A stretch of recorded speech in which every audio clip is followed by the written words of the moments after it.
From the penthouse office, Elliot Hale stood in a tailored navy suit, staring out over the city he helped shape. To the world, he had everything. A legacy firm passed down through generations. A portfolio of celebrated sustainable structures across the South. Invitations to galas, panels, and features in Architectural Digest. A name whispered in reverence in every design circle. But inside that office, polished to perfection, sharp as a showroom, there was only silence. And Elliot. Alone. His phone buzzed on the desk, ignored. Behind him, the office was still.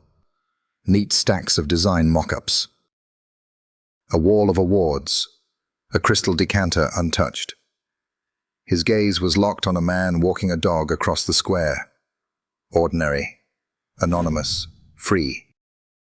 The chime of the elevator interrupted nothing. Elliot turned slowly as Tommy Rourke stepped in, tie loosened, sleeves rolled up, lawyer.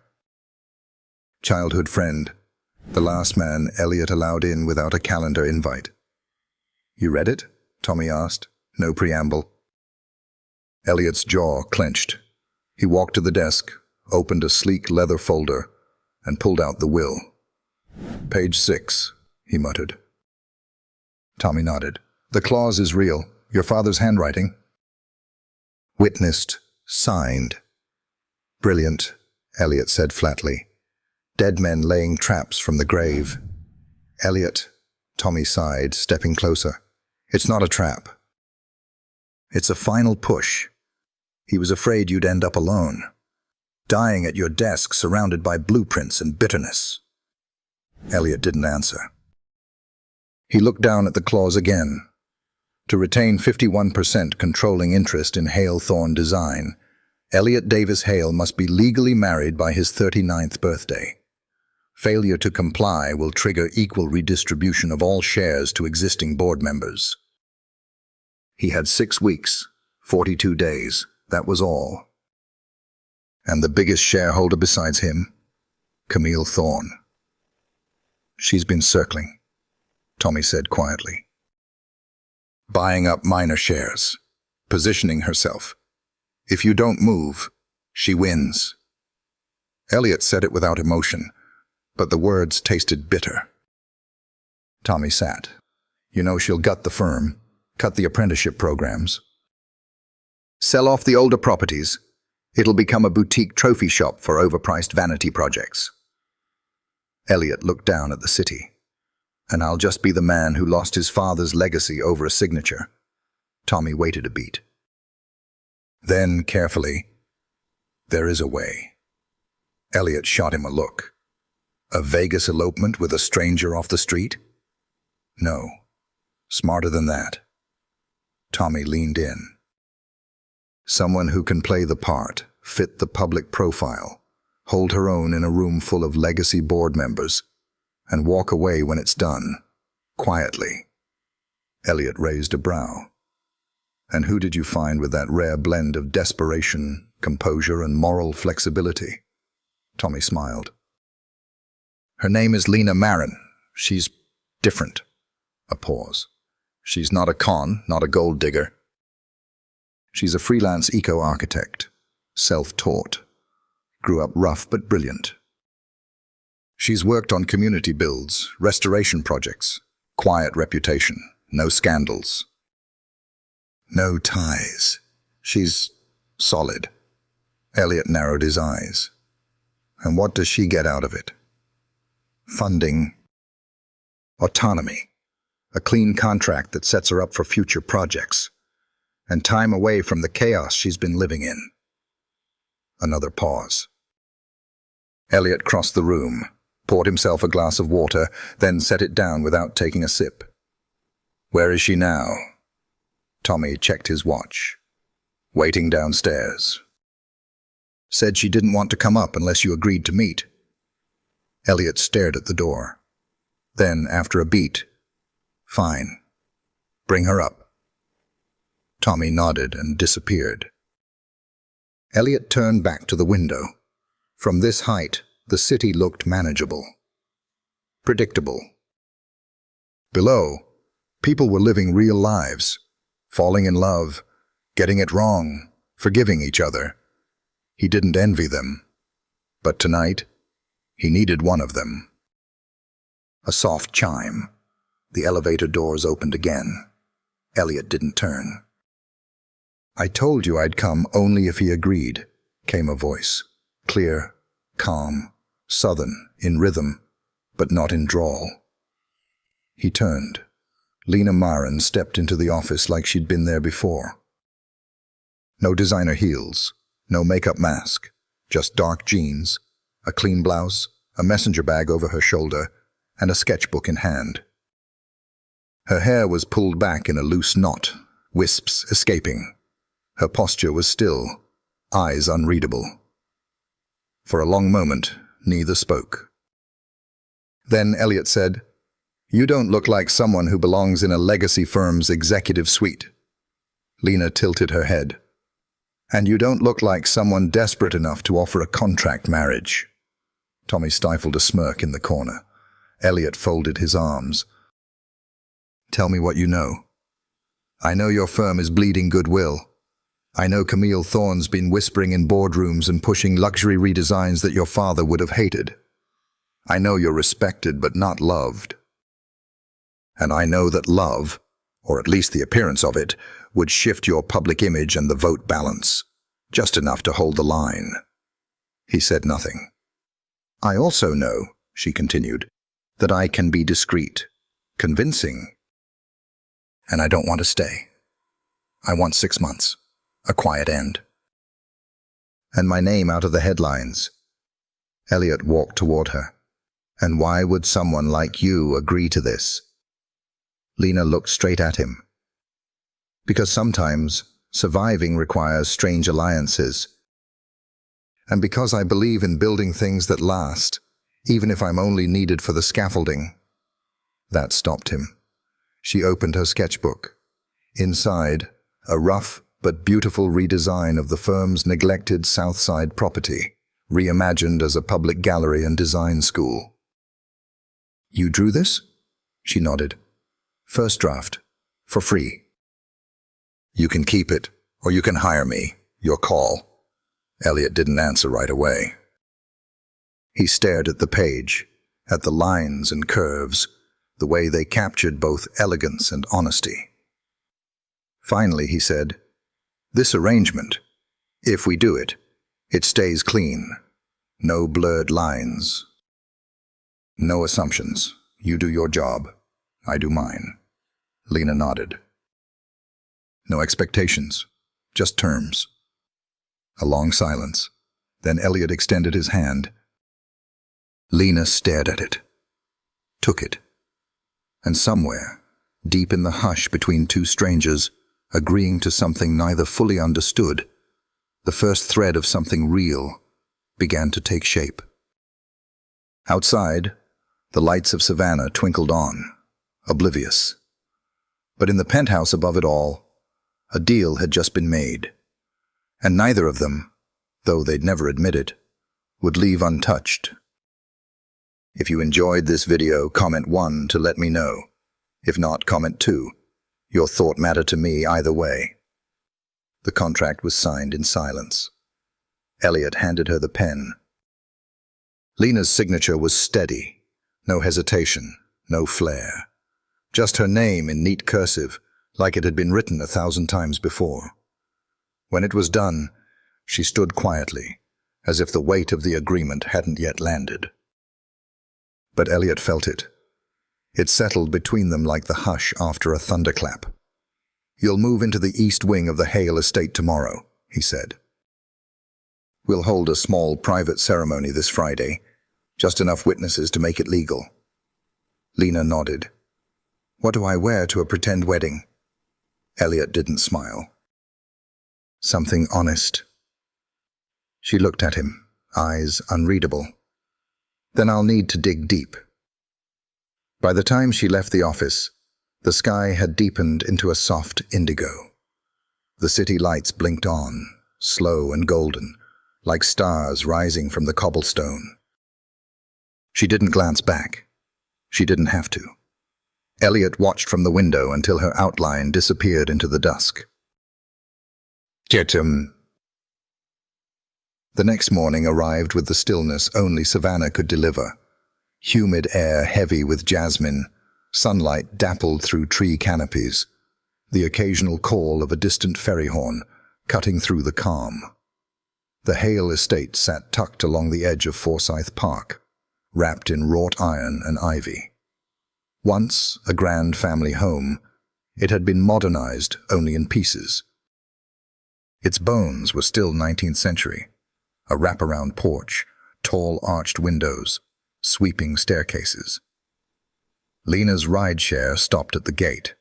She stepped out slowly, messenger bag slung over her shoulder, sketchbook in one hand, a single duffel in the other. The driver offered to help. She declined with a smile. The housekeeper, Mrs. Wynne, met her at the door, 60, sharp, and politely skeptical. "You'll be in the East Wing," she said, not unkindly, but with the clipped tone of someone who'd seen secrets built into too many corners. Lena nodded. "Thank you. You're early. I like to understand the spaces I live in before I'm expected to belong to them." Mrs. Wynne tilted her head slightly, curious, perhaps impressed, but said nothing. Inside, the estate was a study in contrasts. The West Wing had been modernized, sleek light fixtures, polished floors, minimalist furniture. The East Wing, where Lena would stay, held onto its soul. Wooden banisters worn smooth, walls the color of stormy skies, a room at the end of the hall with tall windows that opened to the garden. She dropped her bag by the bed and ran a hand over the desk surface, real oak, scratched faintly from use. She opened the window. The scent of honeysuckle floated in. And just beyond the hedges, she saw him. Elliot. White shirt rolled at the sleeves, no tie. Standing in the garden, reviewing blueprints spread across a wrought iron table. No assistants, just him and the lines. Lena hesitated, then made her way down, barefoot on the cool floors. He didn't look up when she stepped outside. "You're early," he said, voice low. "You said the wedding's in 2 days. I assumed there'd be rehearsal dinners, public charades, scripted glances." Now he looked up. His eyes didn't soften, but something about them flickered. "There's a public breakfast tomorrow," Camille insisted. "She's watching everything." "Let her," Lena said calmly. "People who watch too closely often miss what's real." That made him pause, just long enough to feel like it mattered.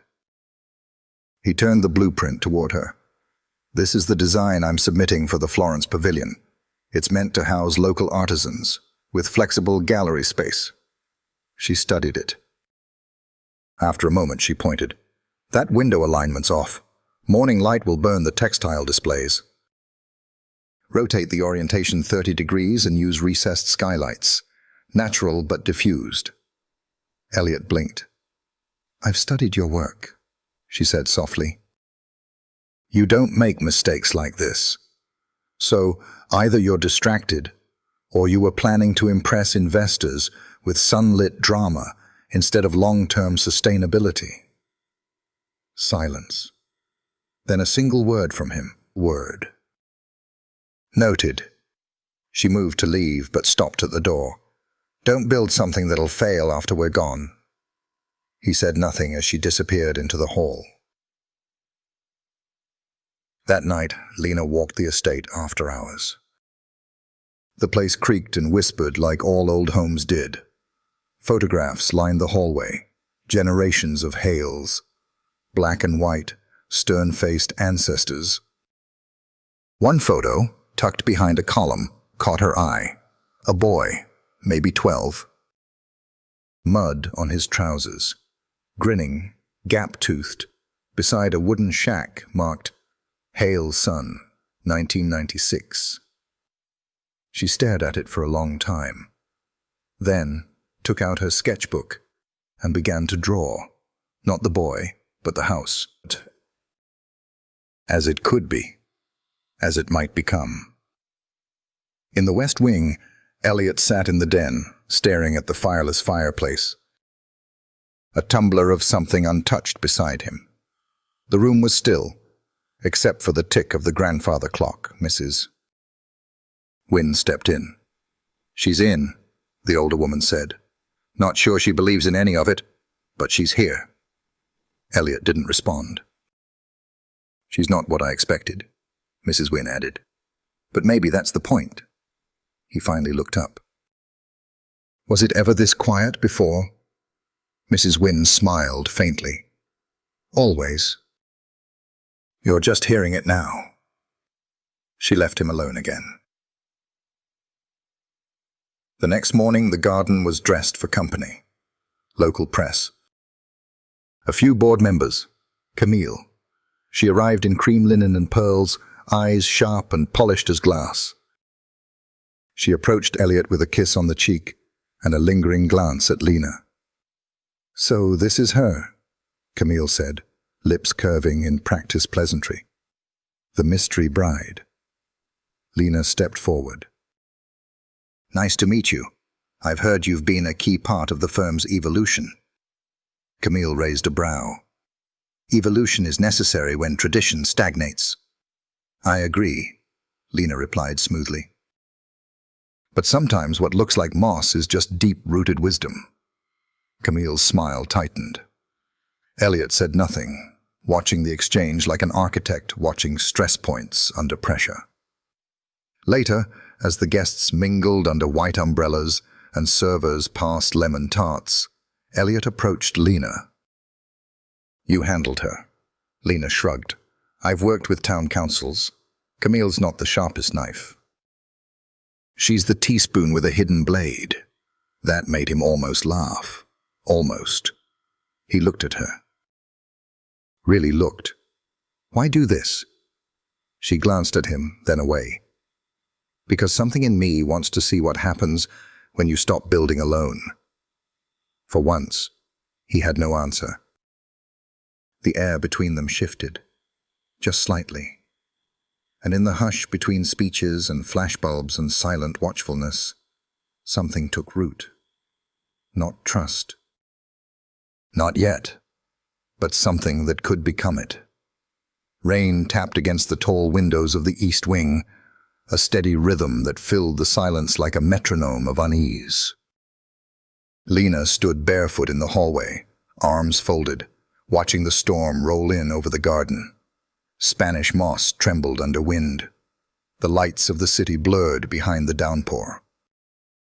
The kind of weather that asked questions, the kind that waited for answers. Her phone buzzed once. A message from Pearl. "You okay? Feels like you're in a world that doesn't want to know your name."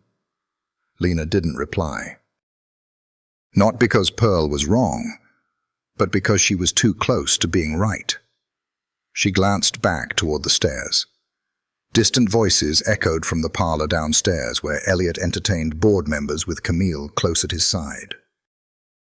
Their conversation, measured, pleasant, performative, floated upward like the scent of expensive coffee and subtle manipulation.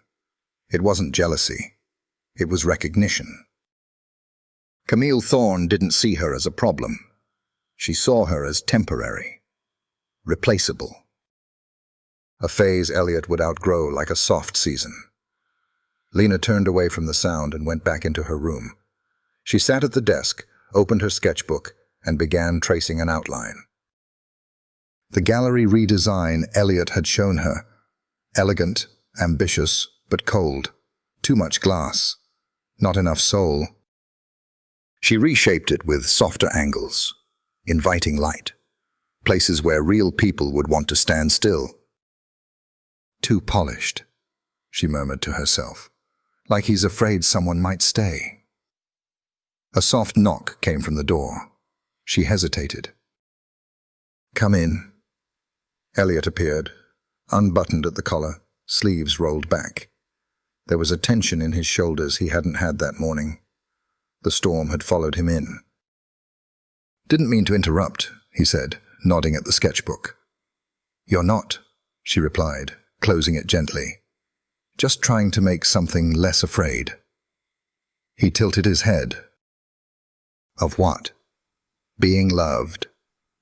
The words sat in the space between them like an unfinished blueprint. Elliot stepped inside. "Camille wants to speak with you." "I figured." "She's particular."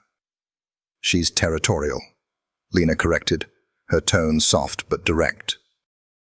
"She thinks this house is hers, that you're hers." He didn't answer, but his silence wasn't disagreement. "Is she why your father added that clause?" Lena asked. Elliot looked away. "No, he added it after my mother died. Said this house needed more than business meetings and perfect lighting. Said I was designing everything but a life." Lena waited. He didn't continue. She stood, walked past him into the hall. "Well, let's give Camille her moment then." They crossed the hallway together, silent, aligned but not yet connected. Camille waited in the morning room, bathed in soft lamplight, a crystal glass of something untouched in her hand. Her posture was relaxed, but her eyes, sharp as etched silver. "Lena," she said smoothly. "We haven't had a proper moment, just us." Lena offered a faint smile. "It's a busy house." Camille gestured to the chair opposite her. "Sit." Lena sat. Elliot remained standing, arms crossed, unreadable. Camille turned to him. "I'd like to speak with Lena alone." Lena spoke first. "He can stay." Camille's brow lifted slightly. "As you wish." There was a pause, deliberate. "I admire what you're doing," Camille said, her tone soft as lace, but structured with steel. "It's no small thing to step into a family like this, into a legacy, especially when you weren't born into it." Lena didn't flinch. "No, it's not. I just want to be sure you understand how delicate things are. The firm's standing, the board's loyalty, the public narrative." "You mean the illusion?" Lena said quietly. Camille blinked. "Excuse me? You're not protecting legacy. You're preserving an image." "There's a difference." Elliot's eyes snapped toward Lena. Camille laughed, low and short. "You think you're the first idealist to walk through those gates?" "I've known Elliot since he was in braces and borrowed my notes for his first gallery pitch. This life, it looks beautiful from outside, but inside, it's sacrifice. Discipline, silence. Are you ready for that?" Lena looked at Elliot. Then back at Camille. "No, I'm ready to rewrite the blueprints. Starting with the ones that built this room." Camille's smile didn't reach her eyes. "Then I suppose we'll see how long you last." Lena stood slowly. "I'm not here to last. I'm here to matter." She walked out without looking back. Elliot followed her down the hall, silent until they reached the stairwell. "You didn't have to push her. She wanted a fight." "I gave her a mirror." Elliot exhaled through his nose, almost a laugh. "She'll try harder now. She hates losing." "Good," Lena replied. "So do I." She started up the stairs, but he stopped her with a single question. "Do you think any of this is real?" She turned. "You mean us?" she asked. He nodded. Lena paused, watching him carefully. "I think reality isn't a line," she said slowly. "It's a choice. And you haven't made yours yet." She disappeared into the dark of the hall, leaving Elliot in the dim glow of the entry light. That night, Savannah breathed under a blanket of rain and whispered tension. Elliot returned to the garden alone, the blueprint still spread across the table, now damp at the edges. He sat down, running his hands over the lines Lena had changed. They were better. Softer, more human. He remembered something his father once said. "You can draw a house with perfect dimensions, Elliot, but it's worthless if no one wants to come home to it." He looked up toward the second-floor window where Lena's light still glowed. For the first time in years, Elliot wasn't sure which side of the glass he belonged on. And for the first time in years, that uncertainty didn't feel like weakness. It felt like the beginning of something neither design nor legacy could contain. Only something living. Only something real. If you enjoyed this video, comment 1 to let me know. If not, comment 2. Your thought mattered to me either way. The wedding wasn't grand. It wasn't supposed to be. Just a few white chairs in the Hale estate garden, string lights strung between trees, a path of scattered petals leading to a trellis covered in climbing roses. It felt like something out of someone else's memory, or maybe a faded photograph tucked inside an old book. But it was real. And in the stillness before the guests arrived, Elliot stood beneath the trellis, adjusting his cufflinks with precision that had nothing to do with nerves and everything to do with control. He'd been measured his whole life. He knew how to stand, knew how to speak, knew exactly how to smile just enough to pass for sincerity. But what he didn't know was how to name the thing tightening in his chest. Footsteps approached from behind. "You look like you're preparing for war," Tommy said, handing over the slim silver ring box. Elliot didn't look at him. "Feels about the same. She's not the enemy." "No," Elliot said, softer than before. "She's the variable." Tommy studied him a beat. "Maybe she's the change." That landed. Before Elliot could answer, the music began. A slow instrumental, not quite classical, not quite modern. Something in between, like them. Lena stepped into view, and the air shifted. She wore a simple ivory dress, tea-length, with sheer sleeves and a soft silk belt knotted at her waist. Her hair was half up, loose strands falling along her cheeks. No veil, no jewels. Just her. And in her hands, a small bundle of olive branches and wild white blooms. Not the kind of woman that looked borrowed. The kind that looked built for the storm. As she walked toward him, their eyes locked, and didn't break. Not once. Camille, seated in the front row in a blush-toned suit, leaned in to whisper something to a board member. Elliot saw it out of the corner of his eye. So did Lena. Neither of them flinched. The officiant, a retired judge who had once known Elliot's grandfather, cleared his throat gently. "We are gathered here," he began. "Not for spectacle, but for a promise. Whatever form it takes." It was quick, clean, scripted by lawyers and arranged over one long evening at the kitchen table. But when it came time to place the ring on Lena's finger, Elliot hesitated.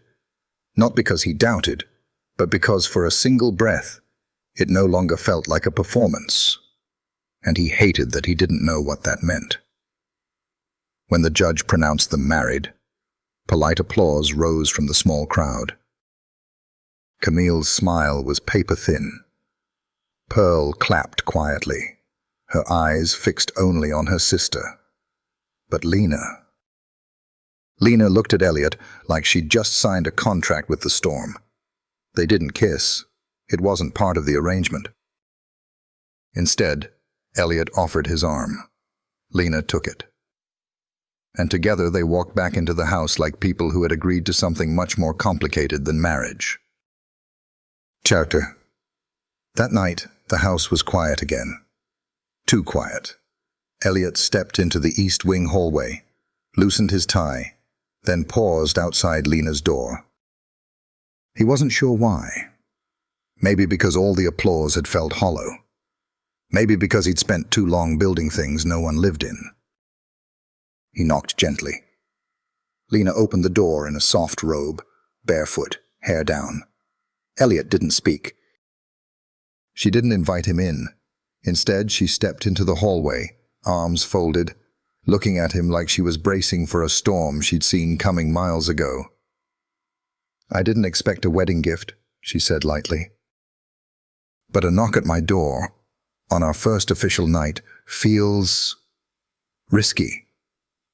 I'm not here for that." Her brow lifted. "Then what?" He hesitated. Then, "I didn't know if you were okay." That startled her. Just enough to shift the air. She looked away. "You think I break that easy?"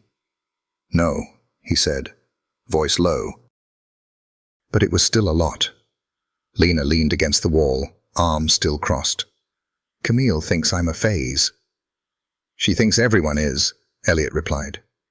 "She's not wrong," Lena said after a moment. "This isn't real. It's a contract, a performance."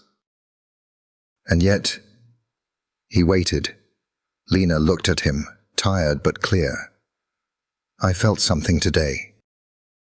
In that garden, just a flicker, and I don't know what to do with that." Elliot swallowed hard.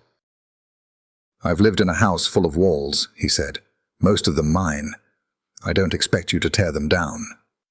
She studied him. "Then why are you standing in front of my door?" He stepped back just slightly, enough to give space, enough to show respect. "Because I needed to say thank you for not running, for showing up." Her expression softened, just a little. She opened the door wider, not an invitation, a gesture. Inside, the room was still. Her sketchbook sat on the desk, a pencil resting in the spine. A candle flickered on the nightstand. Elliot didn't cross the threshold. "I'll let you rest," he said. Lena nodded. "You should sleep too.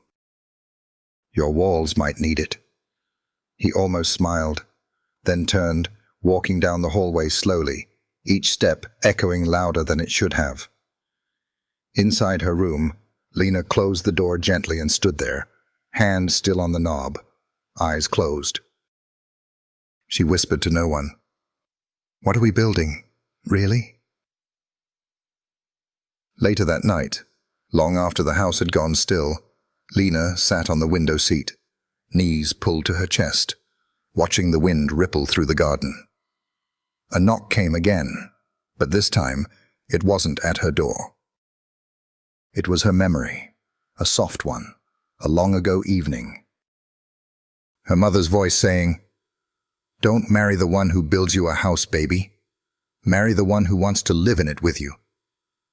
Lena didn't cry, but she didn't sleep either. Because something had changed in the quiet. And change always comes with a cost. Sunlight filtered through the lace curtains in Lena's room, warm and golden, but it did little to lift the weight in her chest. Morning had come too soon.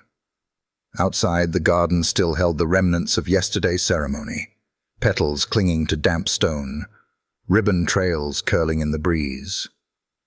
But the romance of it was gone. It had evaporated with the silence of the house, replaced by the quiet tension of pretending everything meant nothing. She sat at the window again, knees drawn up, sketchbook in her lap. She wasn't drawing. Just tracing the same line over and over. A knock came, this one real, Mrs. Wynne poked her head in gently. "Breakfast's in the courtyard, Mr. Hale asked that you join him." Lena gave a tight nod. "Thank you."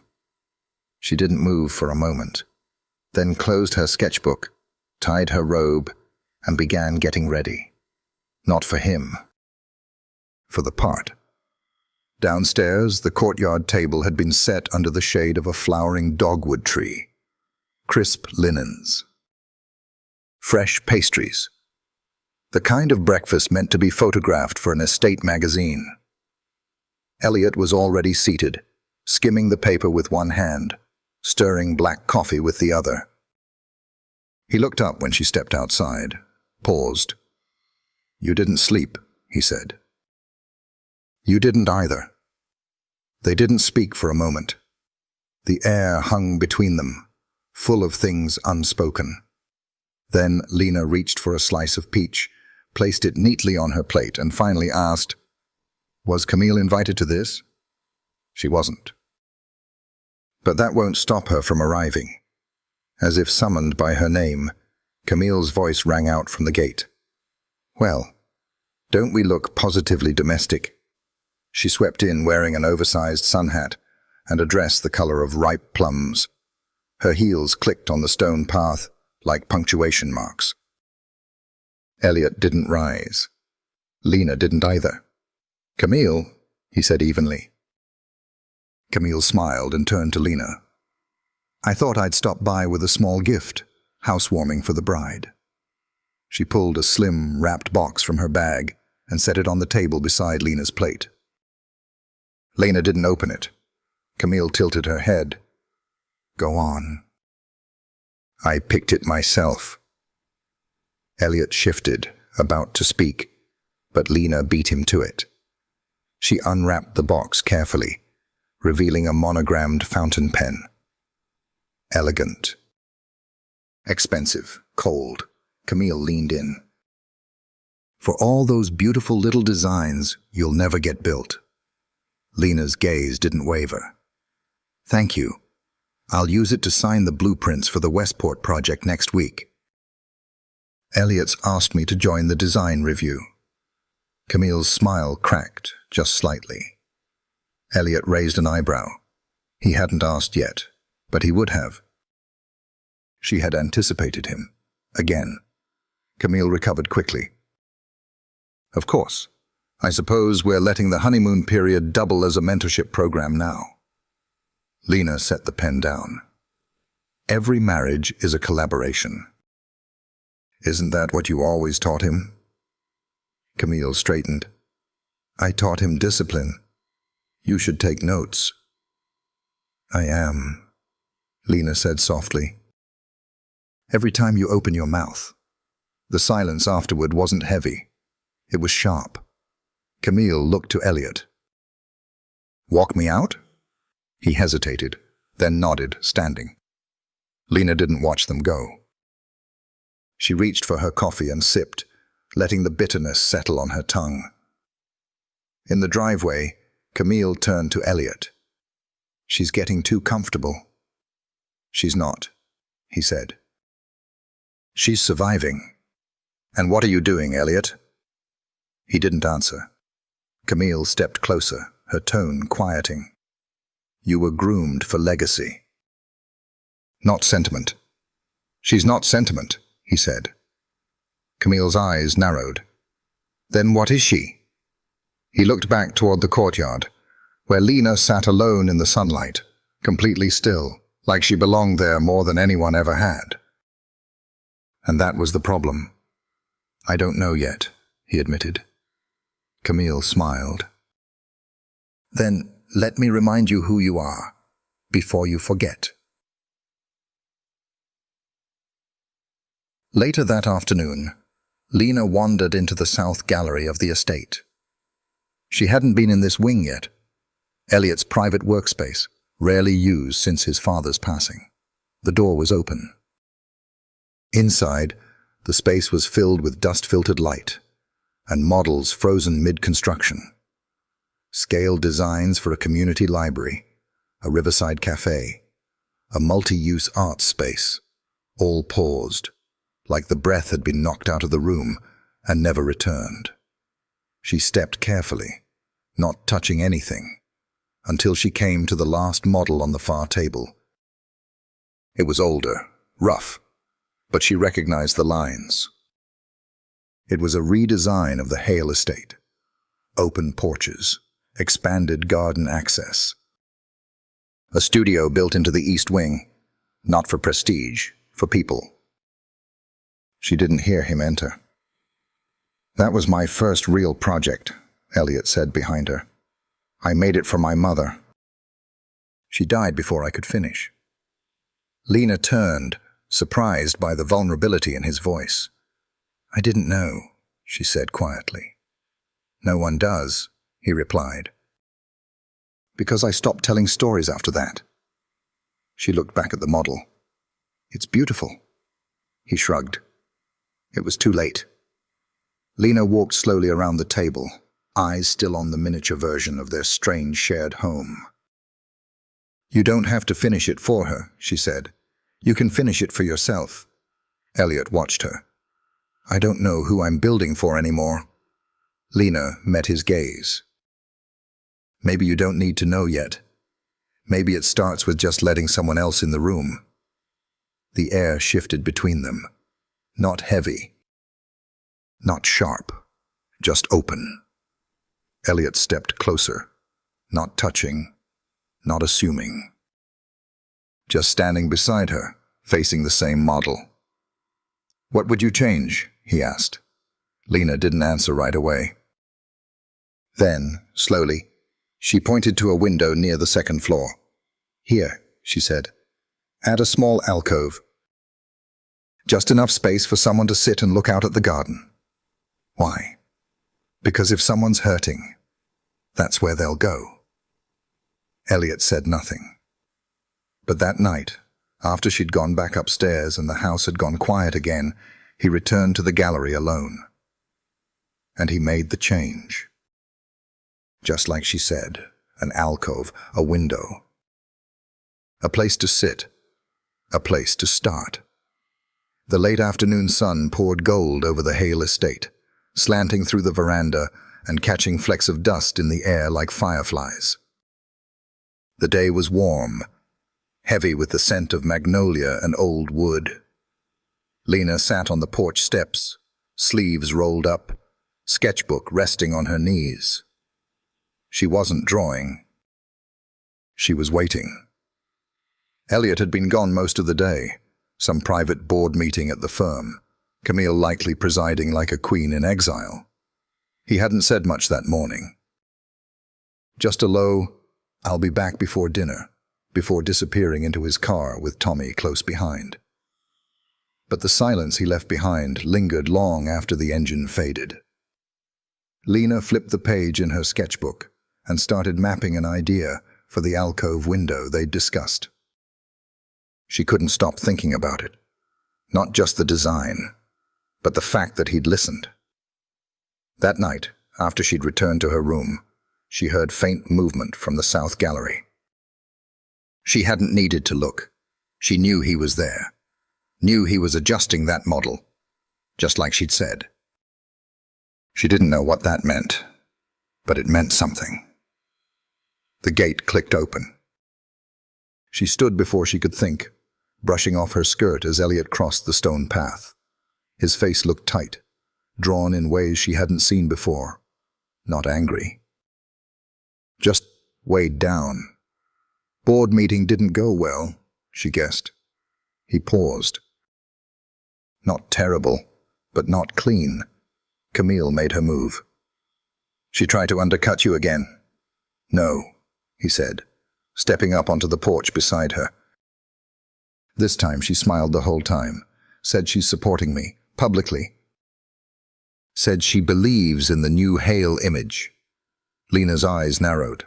That's not support. That's camouflage. Elliot didn't argue. He loosened his collar and sat beside her on the steps, the space between them narrow, but present. The kind of space filled with words no one was ready to say. She's up to something, Lena said. She wouldn't back down without a reason. I know, Elliot replied. I just don't know what it is yet. Lena was quiet for a moment, then looked at him. So what's your plan? His eyes stayed on the yard. To pretend I believe her, long enough to figure out her endgame. You've played this game before. Too long. He looked at her then, really looked. You still okay? She hesitated. I'm adjusting. He nodded. To the house? To everything, she said, voice soft. To living in a place where nothing is said plainly, and everything is weighed like it might explode. Elliot turned toward her, his expression unreadable. "You're not a pawn, Lena." "I know," she said. "But I'm still in the game, even if I didn't come to play." Their eyes held a moment too long. Then Lena stood and dusted off her hands. "I want to show you something," she said. He followed her through the house, past the gallery, into the smaller sunroom off the east wing. She'd cleared the space, moved out the old furniture, swept the floor, opened all the windows. Sunlight spilled in across a long table covered in models and sketches. "I've been working here while you were gone," she said, gesturing to the mess. "Thought it was time to stop waiting for permission." Elliot moved slowly to the table, scanning her work. Sustainable microhomes, community redesigns. A renovation plan for an abandoned schoolhouse on the West End. "You did all of this since this morning?" "I don't like sitting still," she said. He picked up one of the models, ran his fingers along the edge of a pitched roof. "These are good." "They're real," she said quietly. "Not built to impress donors, built to help people." Elliot set the model down and looked at her. "You want a platform?" "I want a partnership," Lena said. "One where ideas don't disappear behind glass walls and gatekeepers." His brow lifted slightly. "You think I'm a gatekeeper? I think you don't realize how many you've built between yourself and everyone else." The words weren't meant to hurt. And they didn't. But they landed. He turned back to the sketches, quiet for a long moment. "Then, let's present these at the next Foundation review, publicly." Lena blinked. "What?" "They're good. And if I want the board and the city to believe this marriage is real, then I have to act like what matters to you matters to me." For a beat, she just stared at him. "You'd really do that?" "I don't say things I don't mean." Lena exhaled, slowly. "That might be the first time someone said that to me and meant it." He glanced at her again, something softer behind his eyes. "Then I'll have to keep saying it." They stood there, surrounded by sunlight and paper and dust, in a room that had been closed off for years. And for the first time since they signed the contract, Lena didn't feel like she was pretending. Chapter. That evening, as the sun dipped low and painted the walls in amber, Lena heard laughter from the kitchen. Pearl's voice, unmistakable. She hurried down the hallway and turned the corner to find her sister standing at the stove, barefoot, apron on, stirring a pot like she owned the place. "Pearl?" "Surprise," Pearl said, smiling. "I got in an hour ago. Mrs. Wynne let me in."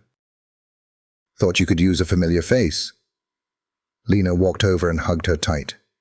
"You have no idea." Pearl pulled back and studied her sister's face. "You look tired.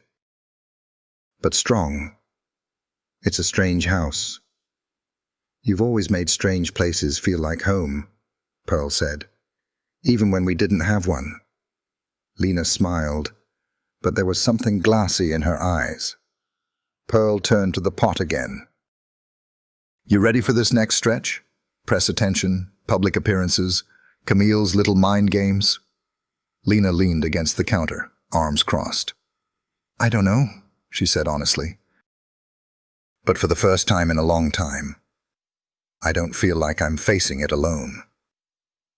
Behind her, in the garden, Elliot stood at the far end of the lawn, watching the sunset. And when Lena turned and looked through the window, he looked back. Just one glance. But in that moment, it was enough. The air was cooler than usual that evening, a softness to the wind that made the hanging lanterns in the garden sway with slow grace. Elliot stood on the edge of the stone path, sleeves rolled up, tie forgotten. a wine glass in one hand that he hadn't touched. The event was wrapping up, a small charity reception for the Hale Foundation's local design initiative. Nothing extravagant, but enough. Enough board members, enough press, enough pretending. Inside, laughter echoed through the open French doors. Pearl and Tommy had struck up a surprisingly easy rhythm over drinks, both quick-witted, both deeply observant misses. Wynne shuffled through with a tray of empty flutes, her quiet efficiency never once disturbing the mood. But Elliot's eyes weren't on any of them. They were on Lena. She stood under a cluster of string lights, speaking with the city's planning director, shoulders relaxed, voice confident, face lit with genuine purpose. She wasn't charming for show. She was simply present. Fully, authentically, and people noticed. They leaned in closer. They laughed easier. Even Camille, who stood nearby like a statue in pearls, couldn't deny that Lena belonged in the space.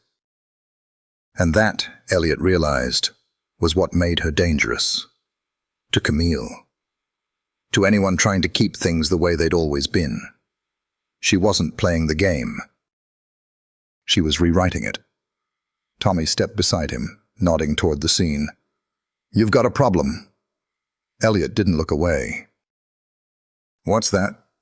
"People like her. Some of them more than they like you. I can live with that." Tommy took a sip of his drink, then said under his breath, "Camille's watching. Closely. Something's coming. I can feel it." Elliot didn't need the warning. He'd seen Camille's smile all evening. Tight, brittle, too calculated. She wasn't retreating. She was baiting. The planning director shook Lena's hand and moved on. Lena turned slightly, her gaze scanning, and when she found Elliot in the corner of the garden, she smiled. It wasn't the bright, performative kind. It was smaller. Real. He moved toward her, slowly, weaving through the scattered guests until they were face to face, only the flickering light of the lanterns between them. "You handled yourself well tonight," he said. Lena lifted a brow. "Handled?" Elliot smirked. "Fine. You owned the night." "Better," she murmured. They stood there in silence, and something passed between them. Comfort, connection, something warmer than either expected. Then she added quietly, "I used to be afraid of rooms like this." He tilted his head. "Why?" "Because I never knew what to do with myself in them. Too polished, too unfamiliar. I used to count the exits, just in case I needed to leave without anyone noticing." Elliot's smile faded into something softer. "And now?" Lena shrugged. "Now I build my own exits." He looked at her, longer than he should have. "You're changing the shape of this house, Lena. Of this life." She glanced around. "Not everyone likes that." He followed her gaze to Camille, who now stood alone by the fountain, sipping a glass of champagne and watching them with a look that didn't need words. "She's not done," Lena said. "No," Elliot replied, "but neither are we." Lena exhaled slowly. "I need air. Real air, away from the curated lighting and polite ambition." "Where do you want to go?" She looked up at him. "Anywhere that doesn't have expectations." They ended up on the rooftop terrace, one of the oldest parts of the estate, long since abandoned for more impressive views. The wood was slightly warped. The ivy had crept through the railing, but the stars were clearer here. Elliot handed her a blanket and joined her on the bench beneath the pergola. She pulled her knees up, wrapping the blanket around her shoulders, and stared out at the skyline. "Did you always know you'd end up here?" she asked. "Here in this house? In this life?" He thought for a moment. "No, I thought I'd escape it, actually." Travel, billed anonymously. No nameplate on the door. But then my father got sick. The firm needed someone. The board needed control. The family needed me to become something I didn't know how to be yet. Lena looked at him. And what about you? What did you need? He was quiet. I'm still figuring that out. She nodded, curling the blanket tighter. My mom used to say that some people spend their whole lives building the wrong kind of home. Brick by brick, room by room. And they only realize it when they're standing in the middle of it, wondering why they still feel cold. Elliot's voice dropped. Do you think that's what I've done?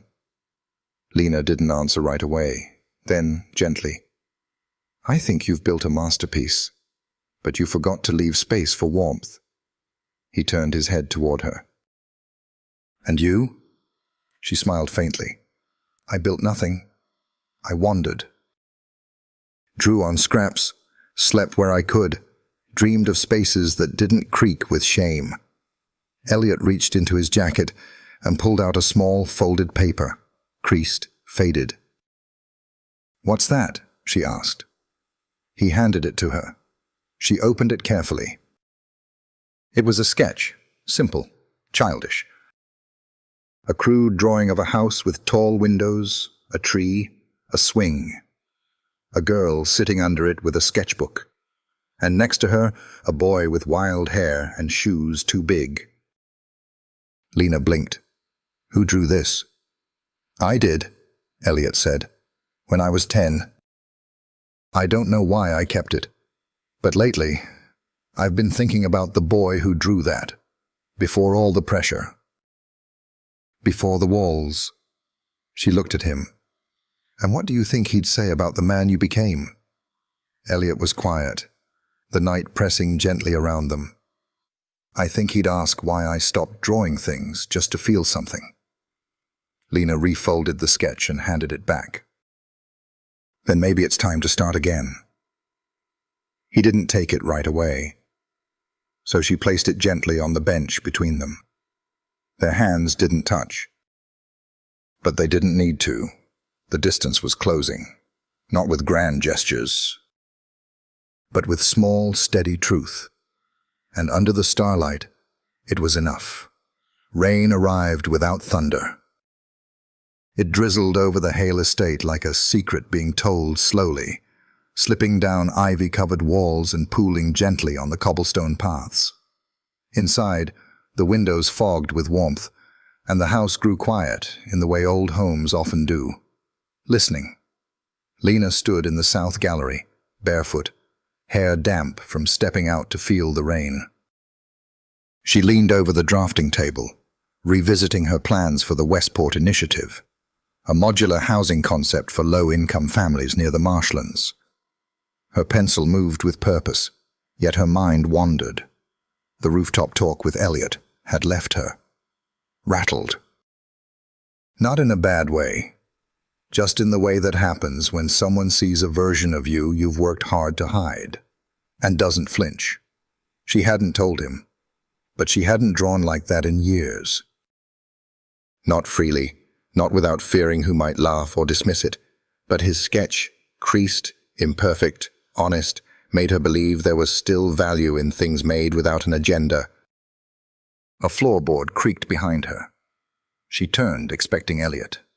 It was Camille. Wearing black, always perfectly tailored, umbrella in one hand, a clutch in the other. She didn't belong in the gallery, not among models and pencil shavings and unframed ideas. Lena straightened. You're far from the cocktail hour. Camille offered a smile that didn't reach her eyes. I prefer places where people think they aren't being watched. Lena folded her arms. Then you must enjoy your own company often. A flicker of amusement passed through Camille's eyes, but it vanished as quickly as it came. I came to make something clear, she said. I thought you already had, Lena replied. At the breakfast. At the reception. At every polite dig wrapped in satin. Camille stepped forward slowly. Her heels made no sound on the rug. Elliot's letting you get close because it's convenient. You're a solution, a narrative. A soft distraction from a hard world.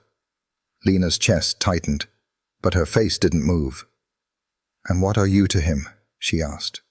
The reminder of who he used to be before he started feeling anything again. Camille's expression changed. Barely, but it was enough. I've been in his life since we were kids, Camille said. I stood beside him when this company almost collapsed, when his father passed. I held him together when no one else could. That was then, Lena said quietly. This is now. Camille stepped even closer. And now you're building illusions, pretty words. Noble sketches. But you won't last, not because you're not talented, but because you're temporary. A footnote in a chapter you didn't write.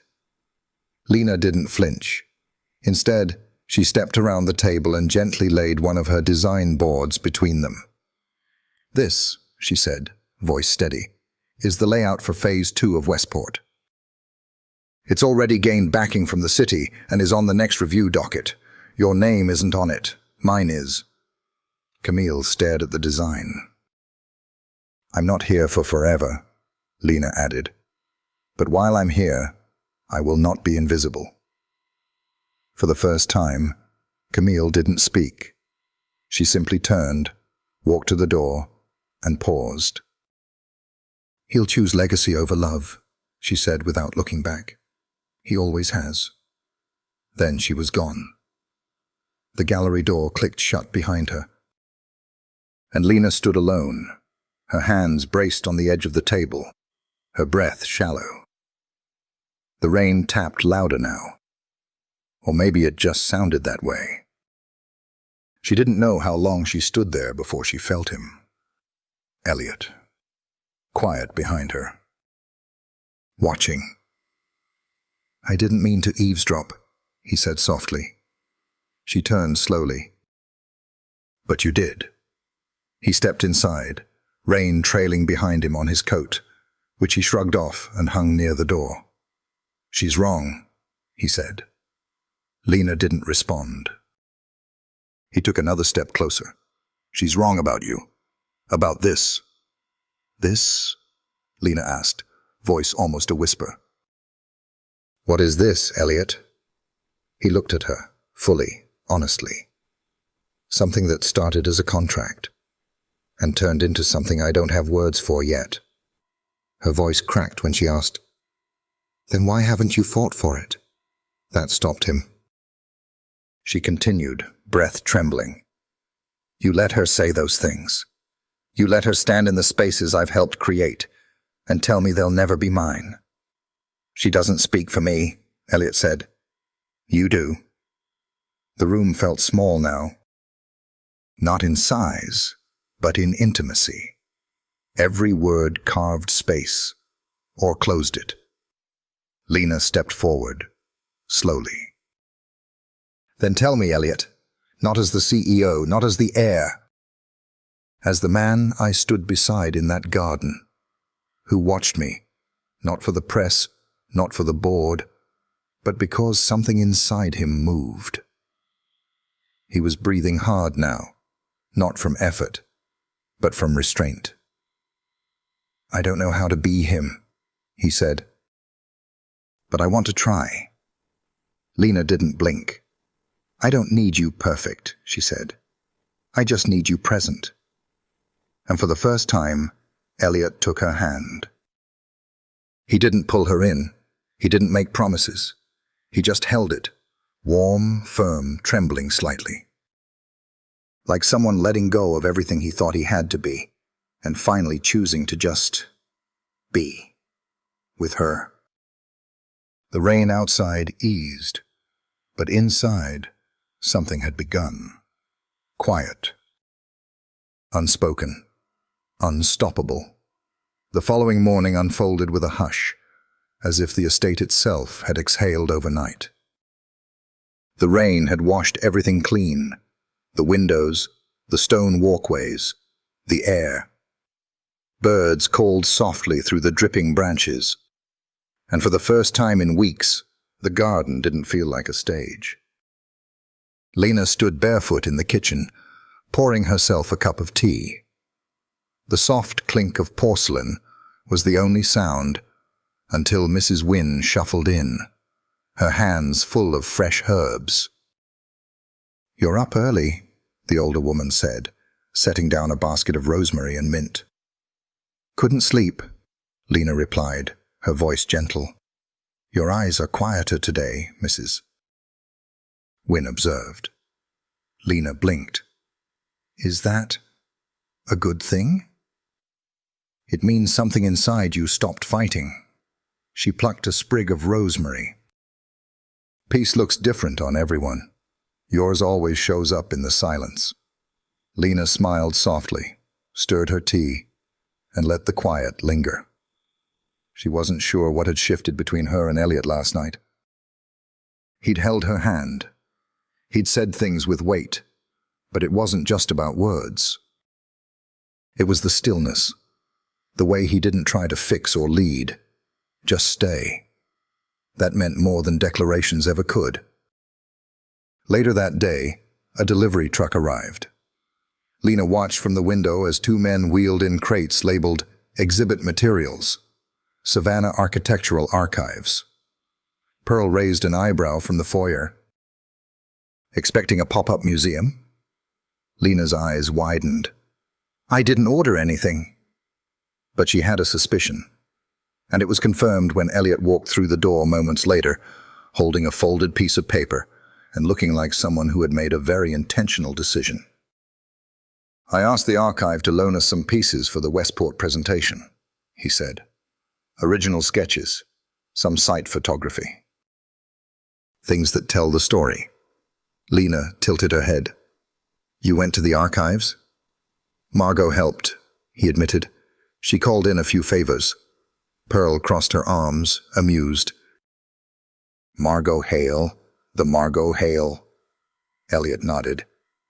"She said if we're going to change the way this company shows up in Savannah, it better be rooted in the city's memory. Not just its skyline."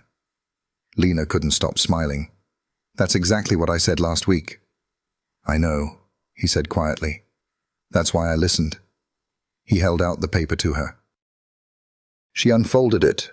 It was the presentation schedule, and beside her name was a new title, Lead Concept Designer, Community Integration. Her breath caught. "This isn't just for show?" she asked. "It's a start," he said. "But it's real." Pearl stepped back with a grin. "I'll go get the champagne, or at least the good coffee." She vanished into the kitchen. Lena looked at Elliot, her throat tightening. "Why now?" "Because," he said, "if we keep calling what we're doing temporary, it'll never become anything more. I want to build something with you that lives beyond this house. Beyond the contract. Something that matters." She folded the paper slowly, deliberately, like it was sacred.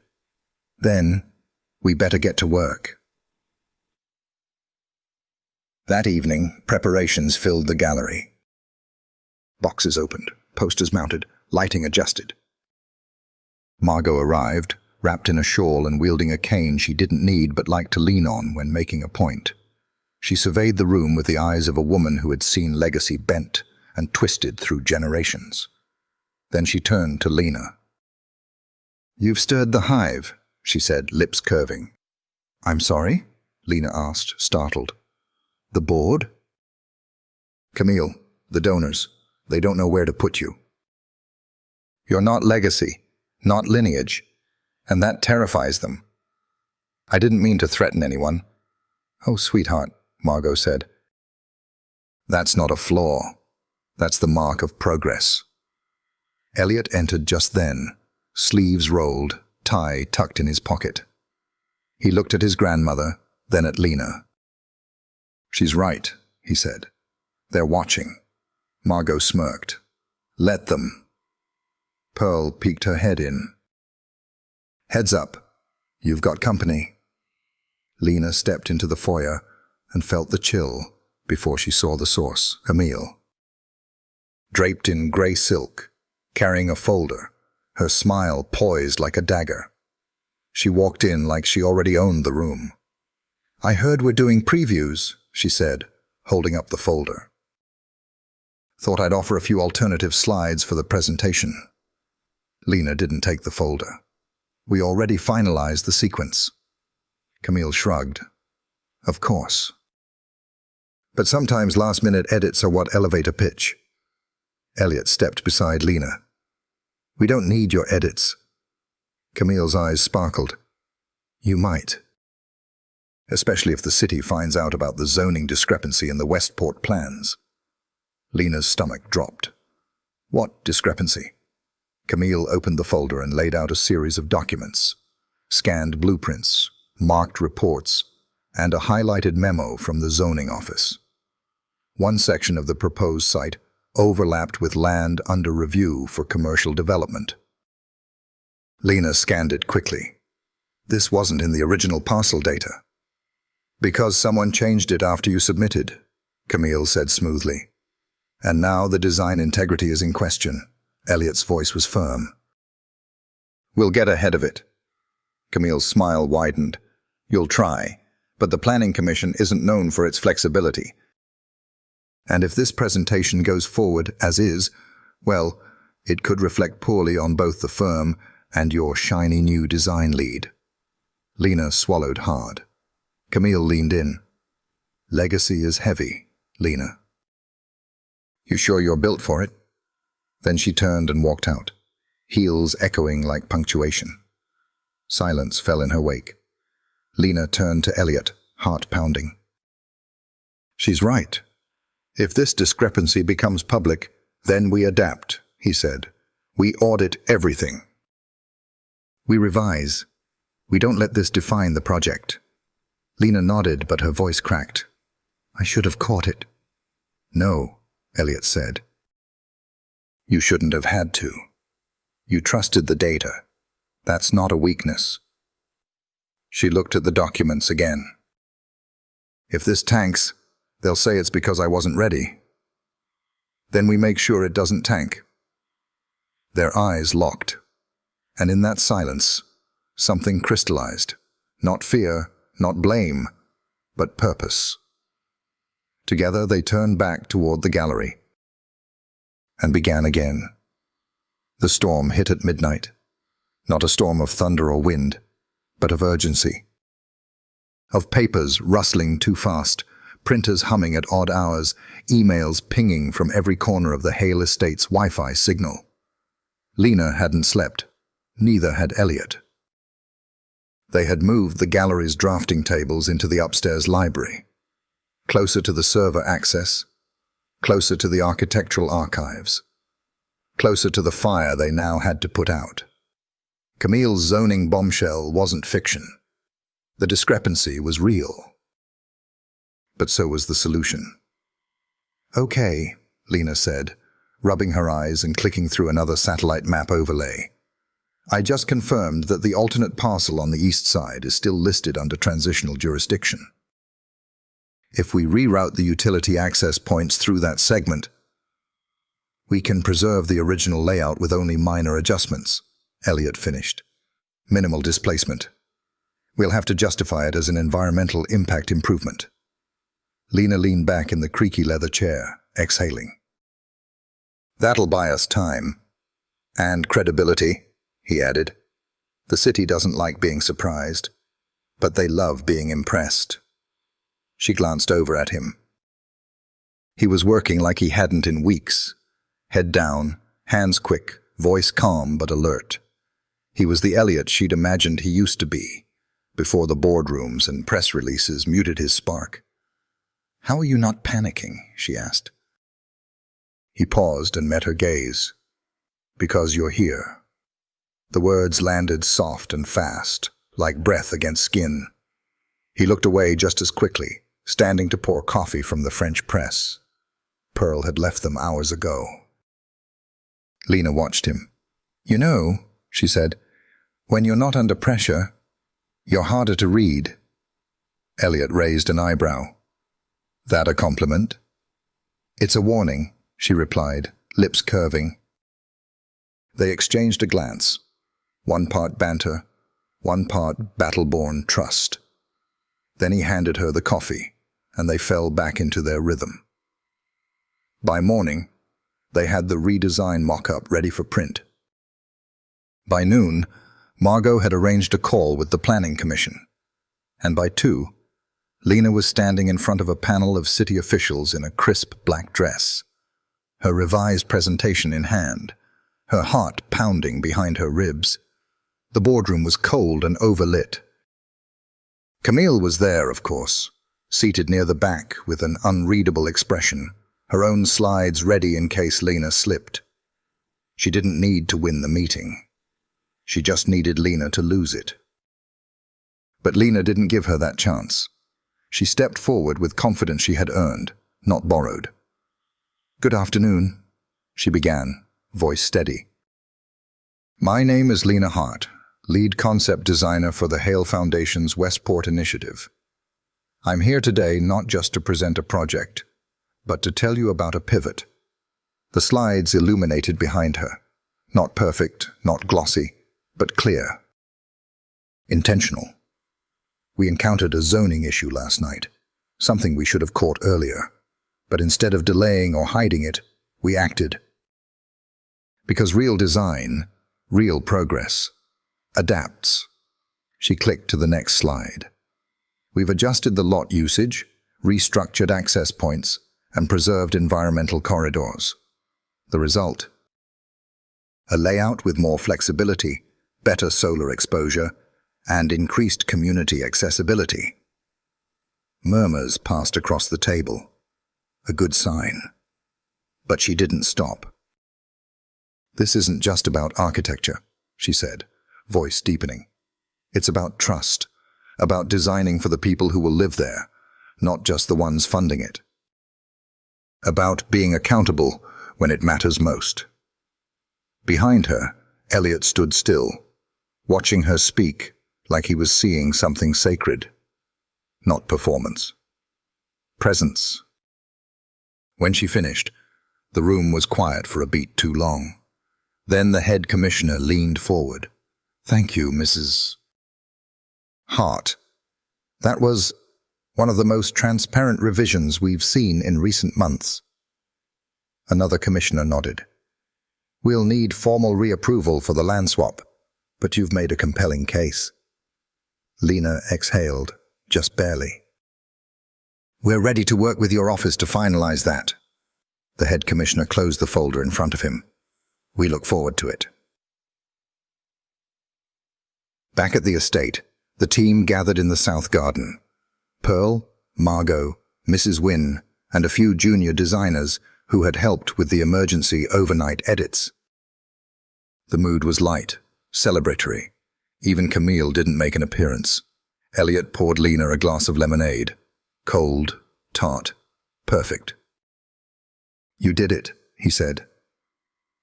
Lena leaned against the stone ledge, sipping slowly. "No." "We did it." Elliot shook his head. "I gave support. You gave the direction." She glanced around at the people laughing, relaxed, full of relief. "This is the first time since the wedding that I've felt like maybe I belong here." He stepped closer. "You do belong. Not just because I fit," she added, "but because I change things." Elliot met her eyes. "That's exactly why you belong." A quiet passed between them, thick with gravity and something that felt dangerously close to hope.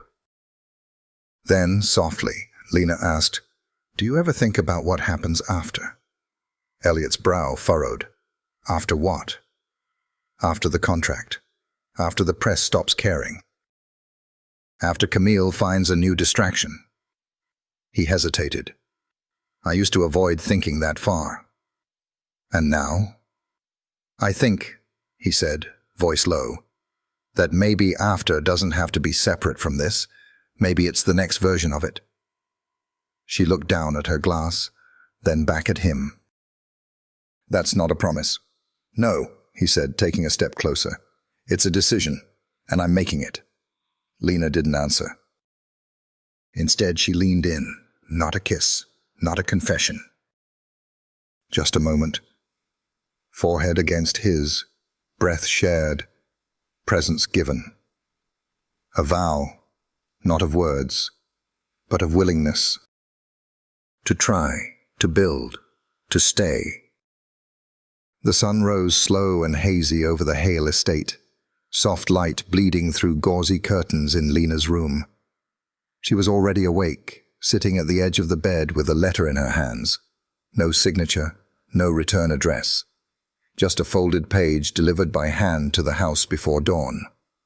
The handwriting was familiar. Curved, clean, too careful. Camille. Lena's fingers hovered over the fold before opening it. She knew better, but the ache of unfinished truths pulled stronger than her caution. If you're smart, you'll ask Elliot about the Westport land title, not just the current plot. The original one, the one his father reassigned. Before you get too comfortable playing architect. The words hit like frost. She read them again. And again. And then she sat very still, as if movement would give the sentence more power. She heard Elliot's voice downstairs, light laughter with Margot and Pearl, the comforting rhythm of a house that had started to feel like home. But suddenly, she was unsure if she had built her part of it on something cracked. Downstairs, Elliot was stirring sugar into his coffee when she walked in. Her face gave nothing away. That scared him more than any expression would have. "You okay?" he asked. Lena walked past him to the kitchen counter, setting the letter down carefully. Her voice was calm, too calm.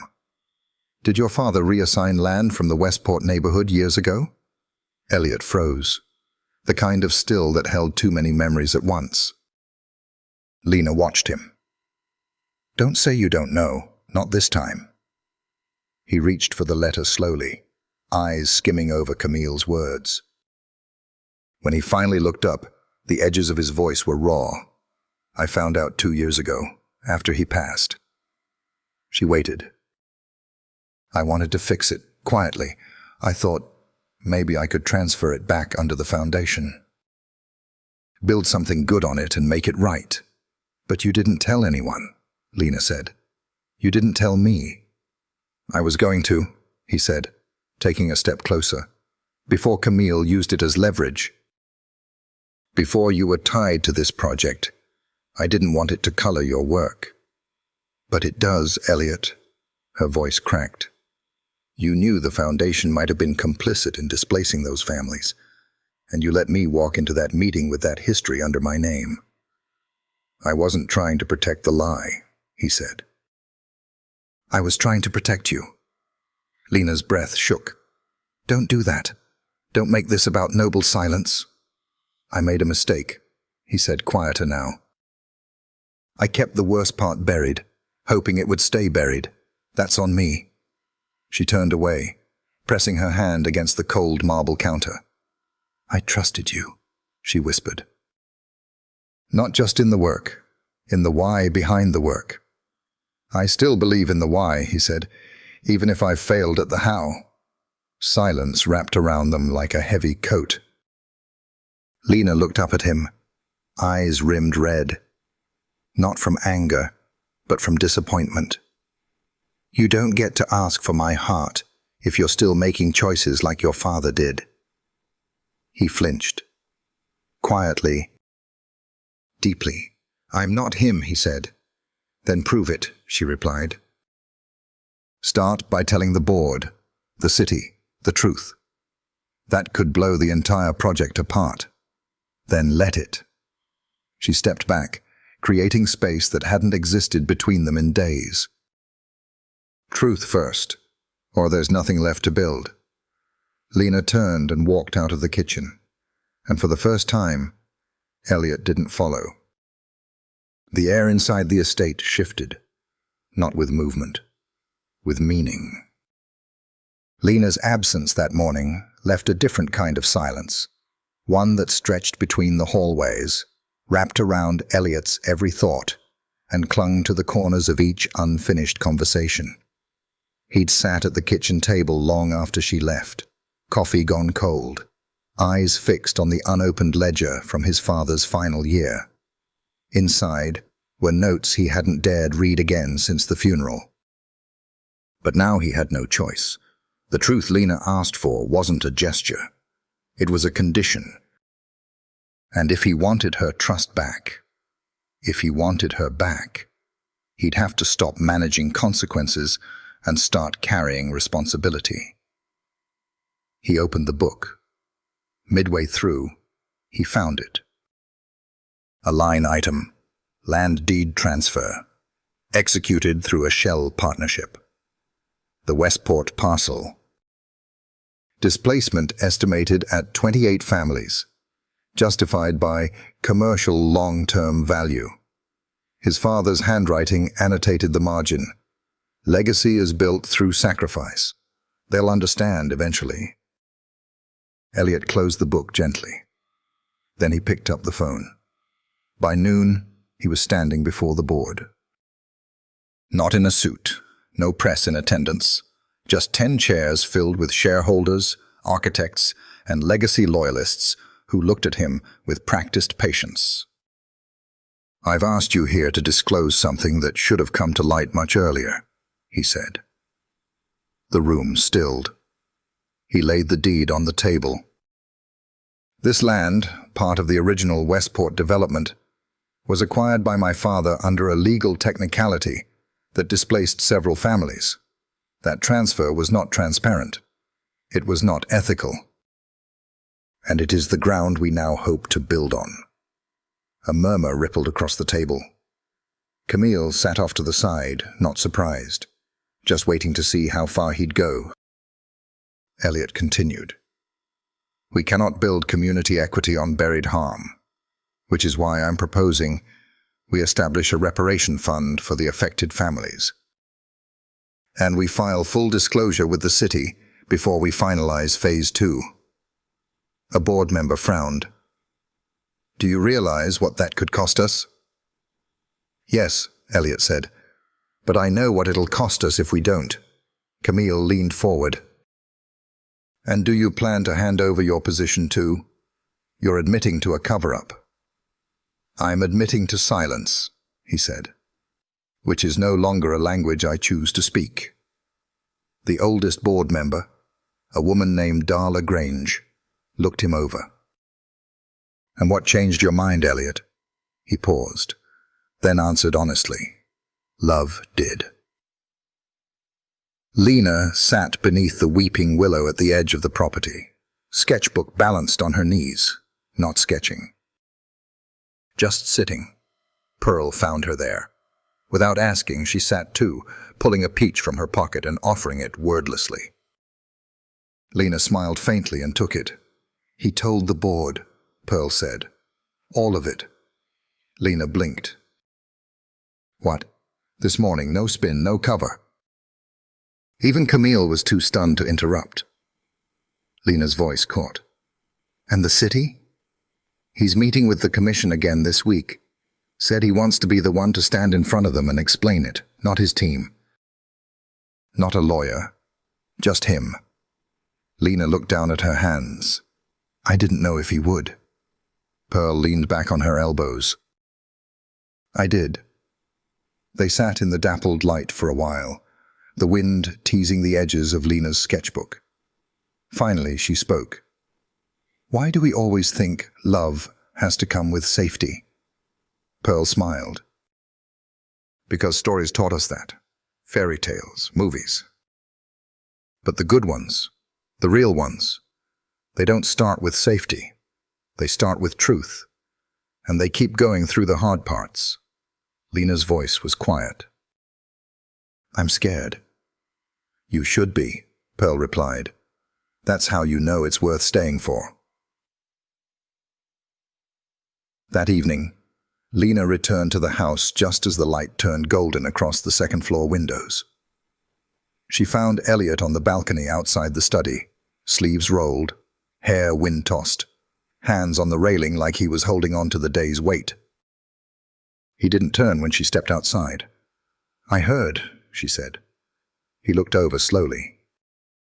"I didn't do it for credit," he said, "or applause. I know. I did it because I should have led with it, from the beginning." Lena stepped beside him, resting her elbows next to his. The view stretched wide.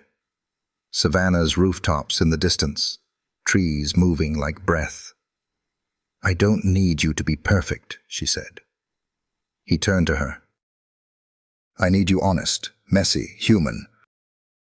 The kind of man who'd rather lose comfort than lose his compass." He didn't speak. He just reached for her hand. And when she gave it, he didn't let go. The early evening hum of Savannah buzzed just below the estate. But up on the terrace, time moved slower. Elliot's fingers brushed the back of Lena's hand. He didn't speak. Not yet. He wasn't ready to crowd the moment with words. Neither was she. They stood side by side, watching the last of the sun pull gold across the trees. Lena finally turned. "You know, this is the first time I've felt like we're both standing still. Not running, not managing, just still." Elliot gave a soft laugh under his breath. "It's terrifying, isn't it?" "Yes." Her voice was quiet and peaceful. They stayed there until the air shifted. A slight breeze. The rustle of the French doors opening behind them. Margot stepped out, holding a thin envelope in one hand and her cane in the other. She didn't bother with greetings. "It's from the city," she said, handing it to Elliot. "Came by courier." He opened it with a practiced thumb, careful not to tear the pages. Lena watched his face. How it didn't change at first. But then his mouth moved just slightly, curving at the corner. "They approved the revised site plan," he said. "Conditional on ongoing community board involvement." "But it's a yes." Lena smiled, the relief blooming across her chest like heat from a fire. "They said yes." Margot arched a brow. "Of course they did." "You gave them something solid, not polished, not perfect." "Just true." Elliot folded the letter carefully, then looked to Lena. "We'll need to meet with the advisory board first thing next week. They want to hear directly from the design lead." Lena nodded. "I'll be there, with the new Community First revisions." Margot's lips twitched, approving. "I always said if this family was going to be dragged into the next generation, it'd take someone from the outside to do it." Then she turned on her heel and disappeared back inside, shawl floating behind her like smoke. Elliot let out a breath he didn't know he was holding. "I thought she'd resist more." "She respects change," Lena said. "She just doesn't trust it until it proves it can survive the pressure." "And we have?" She met his gaze. "We're still standing." Later that night, Lena found herself alone in the South Gallery. It was quiet, the kind of still that invites memory. She sat at the drafting table surrounded by pinned blueprints and renderings, but tonight her hands weren't moving. She just stared at the sketches. She heard footsteps behind her. Familiar. Purposeful. Elliot. But when he stepped into view, she noticed something different. He held a velvet box in his palm, not a ring box, too flat, more like a keepsake. "I found this in one of my mother's old trunks," he said, placing it gently on the table in front of her. "She used to keep letters from my father in here, some from before they married. Some from after." Lena looked at the box but didn't touch it. Elliot continued, voice softer. "There's one I think you should read." She opened the lid. Inside, a single folded note, the paper worn thin at the creases. She unfolded it slowly. "Eleanor," it began, "I don't know if Legacy will ever love me back the way you do. But I know it won't matter if I lose you trying to prove something to it. Let me choose you. Every day, even when I forget how." Lena read it twice. Then again. "It's his handwriting," Elliot said, "but I never saw this one until today. I think my mother kept it hidden, because he forgot. He stopped choosing." Lena looked up at him. "And you?" "I won't." Her breath caught. "You're not asking me to forgive everything." "No," he said, "just to keep walking forward with me." She closed the box and stood. "Then don't stop walking," she whispered. He reached out, and this time she took both his hands. Steady, certain, ready. Not because it was perfect, but because it was finally real. The morning of the Westport relaunch was overcast, but the clouds only seemed to sharpen the light, soft and silvery, casting a hush over the Hale estate. Everyone moved with quiet purpose. The house, usually alive with footsteps and scattered plans, felt like it had taken a breath and was holding it. Lena stood in front of the mirror in the second-floor bedroom, her blouse pressed, her hair tucked behind one ear. She wasn't dressed to dazzle. She was dressed to mean it. Simple, modern, rooted. Like the design she was about to defend. Pearl knocked once, peeked in. "You good?" Lena nodded. "Almost." Pearl stepped in anyway, holding a slim envelope. "Courier came 20 minutes ago. Said it was for you." "Personally?" Lena frowned. "From who?" "No name," Pearl said, placing it on the dresser. "But I'd bet my rent money it's not from Camille." Lena hesitated, then opened it. Inside, a handwritten note, short, neat. "Deliberate. If you're going to change the city, don't forget who helped build it." It was unsigned. But Lena recognized the handwriting. Geraldine, one of the community elders they'd spoken to weeks ago. One of the voices they thought might never come around. Lena smiled to herself, folded the note, and slid it into her pocket. When she stepped out into the hall, Elliot was already waiting. He looked up from his phone, took her in with a breath that left no doubt. It mattered to him, how she showed up in the world. Not because of how she looked, but because of what she carried. "You ready?" he asked. Lena didn't hesitate. "Let's do this." They left the estate together, not as an arrangement, not as a front, but as two people who had decided day by day to choose this story, their story. The Westport Community Center was buzzing when they arrived. Local officials, architects, residents, reporters. But the energy wasn't stiff. It was hopeful. Watchful. Lena stood beside the scale model of the redevelopment plan, waiting for her turn to speak. Elliot stood nearby but didn't interfere. This was her moment. The room quieted when she stepped up. She didn't use notes. "This isn't about erasing what was here," she began, her voice clear. "It's about honoring it. About creating space that doesn't just serve, but remembers." The screen behind her lit up with renderings, buildings with deep porches, shaded walkways, preserved live oaks.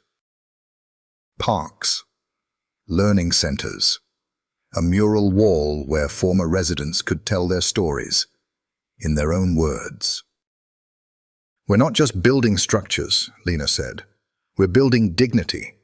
And we're doing it with the people who've always called Westport home." At the back of the room, Camille stood near the press table.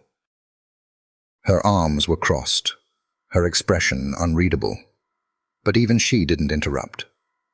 Lena finished with a quiet firmness. We want to earn your trust, and that starts with listening, not leading. A beat of silence followed. Then a woman in the second row stood up. Geraldine. She nodded slowly, her voice strong. I was here before the land was carved up and sold off. I've seen promises made and broken. But this, she gestured at the design, the space. This feels different. Then she turned to Lena. You keep showing up like this. Maybe we'll keep listening. Applause followed, not wild but steady. Real. Elliot met Lena's gaze across the room. She nodded, just once. They'd crossed something invisible. That night, back at the estate, the mood was light. Champagne corks. Laughter. Even Margot cracked a rare smile when Pearl teased her about finally warming up to Lena. Elliot stood on the back porch, a glass in hand, watching the garden lights flicker like fireflies. Lena joined him, a blanket around her shoulders. You okay? She asked. He nodded, watching the night settle. I've spent so long trying to live up to a name, he said. Today felt like the first time I didn't have to. She leaned into him. You didn't just carry the name, she said. You redefined it. He turned, full of something he'd been holding since the moment she stepped onto that presentation floor. I love you, Lena. Her breath hitched. I think I've loved you since the moment you told me this wasn't about legacy. It was about people. She didn't blink. Didn't breathe for a second. Then, I love you too. And she meant it with every scar, every page, every blueprint, not because of what they'd built, but because of what they'd chosen to rebuild, together. The wind that morning carried the kind of softness only spring in Savannah could deliver. Moss swaying on the trees like silk in slow motion, jasmine sweet in the air, the hum of distant bells echoing across the city like a quiet blessing. Inside the estate, Lena stood barefoot in the sunroom, gazing out at the back garden. Chairs were lined in 2 rows beneath the wisteria archway. The stone path had been swept clean. White roses bloomed in glass vases down the aisle. No grand aisle runner. No orchestra, just light, petals, and promise. Pearl fastened the final pin in Lena's hair and stepped back to admire her. Simple, she said, but it sings. Lena turned to face her. That's the most beautiful compliment you could give me. Pearl smiled. Well, you built a life like that, you and him. Lena exhaled, slow and deliberate. I didn't think it would look like this. No one ever does, Pearl said. But that doesn't make it wrong. Just real. Downstairs, Elliot adjusted the cuff of his shirt. Light blue, no tie, sleeves rolled. Margot handed him a small box. It's not your mother's ring, she said. She wanted that kept for other reasons. But this was hers too. The one she wore when she first met your father. Before the names and the pressure. Elliot opened it slowly. A delicate gold band. Simple, timeless. She told me once, Margot continued, that the first ring mattered more. Because that was the one she wore when she still had a choice. Elliot nodded, throat tight. Thank you. Margot patted his shoulder. Make sure Lena always knows she has one too. Outside, the guests began to take their seats. Not many, just the people who mattered. Pearl, Margot, Geraldine, the junior designers. Some of the Westport Advisory Board. No pageantry, no press. Just presence. As Lena stepped down the back steps, barefoot and beaming, the breeze caught her veil and lifted it like a whisper. She walked slowly, her eyes locked on Elliot's. He stood at the end of the aisle like the world had finally stopped spinning. When she reached him, they didn't speak right away. They just looked at each other. What passed between them wasn't polished. It wasn't choreographed. It was known. The officiant began. A few words about growth, about patience, about how foundations matter, but so do renovations. Then she asked them each if they had vows. Elliot stepped forward first.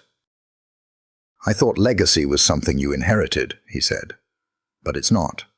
It's something you decide to build. Every day, with your choices, with your values, with the people you fight to love when it's hard. Lena, being loved by you has changed every blueprint in my life. I vow to keep redesigning myself to be worthy of that." Lena's eyes glistened. Then it was her turn. "I spent years drawing homes I couldn't see myself in," she said softly. "Places that looked good on paper, but didn't feel like they had space for me. And then I met you. And you gave me space, not just in your house, but in your story. You let me redraw the walls. You let me plant windows where there used to be fences. And most of all, you stayed when it was inconvenient. I vow to keep choosing this. Imperfect, unfinished, real." They exchanged rings. And when the words came, "I now pronounce you," they didn't rush the kiss. They stepped into it, like returning home. Matter. The reception was quiet. Light music, lemonade in mason jars, a vanilla cake Pearl baked herself, and laughter echoing across the back lawn. Lena stood with Geraldine near the hydrangeas, both sipping slowly. "You two did good," Geraldine said. Lena smiled. "It's still a work in progress." Geraldine nodded. "That's what makes it last. Pretty things break. Real things stretch." Lena looked across the yard, where Elliot knelt beside a little girl, showing him how to tie a flower crown. His laughter came easily now. She turned back to Geraldine. "That's what I want our buildings to feel like." "Real, stretchable." Geraldine raised her glass. "Then you're not just changing Westport. You're changing what it means to live there." Later that evening, the sun dipped low, casting honey-colored light through the trees. Lena and Elliot sat on the edge of the pier behind the estate, their feet dangling over the water, shoes off. Suits wrinkled, still dressed for the most honest day of their lives. Elliot pulled a folded piece of paper from his pocket. "What's that?" Lena asked. He handed it to her. A rough sketch. A house, not too big, with wide porches and deep windows. A garden wrapping around the side. A sign above the door read, "Hart Hale Studio." She blinked at it. "You drew this?" He nodded. "Well, I had help. I love it. I want us to build it together," he said. "Not because we need it, but because we can." She looked up at him, her voice just above a whisper. "You know, the wedding night was supposed to be the awkward part." He laughed softly. "It was." She grinned. "And now?" He leaned in, kissed her forehead. "Now, it's the part I'll remember forever." They sat in the quiet for a while longer, the moon rising slow over the water. Two people, one story, and everything ahead of them still unwritten. If you enjoyed this video, comment 1 to let me know. If not, comment 2. Your thought matter to me either way.